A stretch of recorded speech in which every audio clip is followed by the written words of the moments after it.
پیر طریقت، رہبر شریعت، آبروئے اہل سنت، مرشد برحق حضرت شاہ محمد ثقلین میاں حضور قبلہ قادری مجددی شرافتی کا یوم ولادت آپ تمامی اہل سنت کو دل کی گہرائیوں سے بہت بہت مبارک ہو۔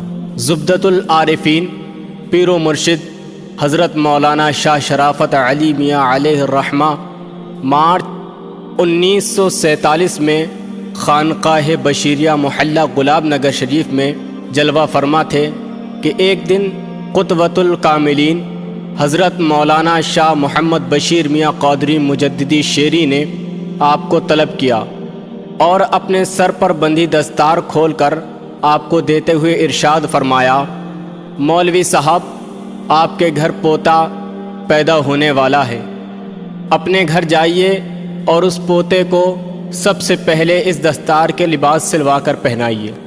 آپ بریلی شریف سے ککرالہ تشریف لائے اور دوسرے دن 19 ربیع الاخر 1366 ہجری 13 مارچ 1947 عیسوی بروز جمعرات شیخ طریقت پیر و مرشد حضرت شاہ محمد ثقلین میاں حضور قبلہ دامت برکاتہم العالیہ کی ولادت بسعادت ہوئی، اور آپ نے سب سے پہلے حضرت مولانا شاہ محمد بشیر میاں حضور قبلہ کی دستار مبارک کا کرتا زیب تن فرمایا۔ اس واقعے میں آپ کی جانشینی اور خلافت کی طرف واضح اشارہ موجود ہے۔ آپ کی پیدائش سے پہلے بہت سے واقعات ایسے ہوئے ہیں جن سے آپ کی بزرگی، شان ولایت اور خلافت و جانشینی کی تائید کی تصدیق ہوتی ہے۔ وہ سارے واقعات تفصیلی سوانح حیات میں ملاحظہ فرمائیں۔ آپ کی والدہ ماجدہ حجن صدیقہ خاتون نے اسلامی روحانی ماحول میں آپ کی تربیت اور پرورش فرمائی۔ ابتدائی تعلیم والدین کریمین سے حاصل کی۔ آپ کے دادا حضرت مولانا شاہ شرافت علی میاں حضور 4 سال کی عمر میں آپ کو ککرالہ سے بریلی شریف خانقاہ شرافتیہ لے آئے اور اپنی نگرانی میں آپ کی تعلیم شروع ہوئی۔ علم ظاہری، تصوف، سلوک اور روحانیت کی تعلیم اپنے جد امجد اور مرشد گرامی حضرت شاہ شرافت علی میاں سے ہی حاصل کی۔ جب آپ کی عمر شریف 12 سال ہوئی تو والد ماجد حضرت صوفی شاہ شجاعت علی میاں رحمۃ اللہ علیہ کا وصال ہو گیا۔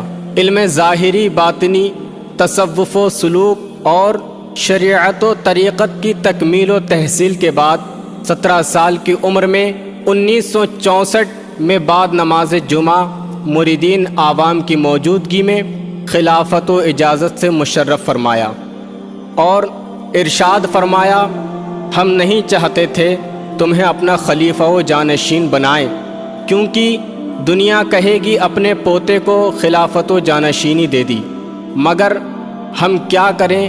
رات خواب میں پیر و مرشد حضرت شاہ مولانا محمد بشیر میاں حضور نے فرمایا، ہم ثقلین کو قبل ولادت ہی جانشینی عطا کر چکے ہیں اور اپنی خلافت دے چکے ہیں، تو آپ پس و پیش کیوں کر رہے ہیں؟ اور ساتھ میں حضرت مخدوم علاء الدین علی احمد صابر کلیری بھی تھے۔ انہوں نے ارشاد فرمایا، ہمارا بھی یہی حکم ہے کہ تمہارے جانشین و خلیفہ تمہارے پوتے ثقلین ہی ہوں۔ 1969 عیسوی میں پیر و مرشد کے وصال کے بعد آپ مسند سجادگی پر رونق افروز ہوئے۔ آپ کے زیر نگرانی خانقاہ کے معمولات، اوراد و وظائف، لنگر خانہ، خدمت خلق، غریبوں کی ہمدردی، محتاجوں کی دلجوئی، خالص خانقاہی نظام اصول طریقت کی روشنی میں انجام دیے جاتے ہیں۔ اس دور میں آپ کی ذات مظہر فیضان غوث العظم جانشین مجدد الفسانی ہے۔ آپ مشائخ سلسلہ کے سچے وارث و نائب ہیں۔ آپ جس مجلس میں جہاں بھی رہتے ہیں اپنے مشائخ سلسلہ کے ذکر و اذکار اور اپنے مرشد کے ہی گن گاتے رہتے ہیں۔ دوسرے سلسلے کے مشائخ اور دوسری خانقاہوں کے سجادہ نشینوں کی تعظیم و تکریم میں کوئی کمی اور کوتاہی نہیں کرتے۔ علماء و مشائخ کو حسب مراتب نوازتے ہیں۔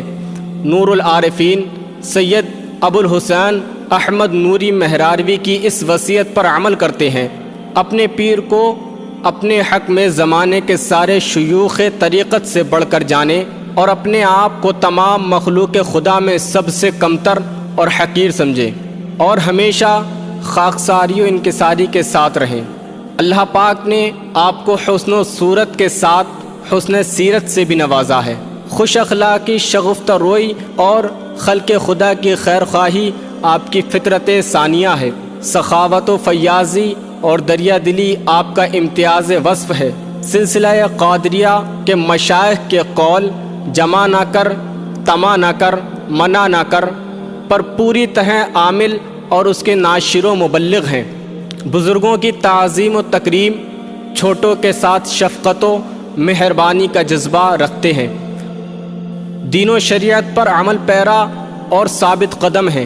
عقائد اہل اسلام اور معمولات اہل سنت کے سلسلے میں بے دینوں سے کبھی بھی سمجھوتے کے قائل نہیں ہیں۔ خانقاہ کی مسجد میں بنفس نفیس امامت بھی فرماتے ہیں۔ اللہ کریم اپنے حبیب کریم صلی اللہ تعالی علیہ وسلم کے توسل سے اور مشائخ سلسلہ کے فیضان و برکت سے آپ کو صحت و سلامتی کے ساتھ عمر خضر عطا فرمائے، آمین یا رب العالمین۔ زیب سجادہ خانقاہ شرافتیہ ثقلینیہ محلہ شہباد بریلی شریف۔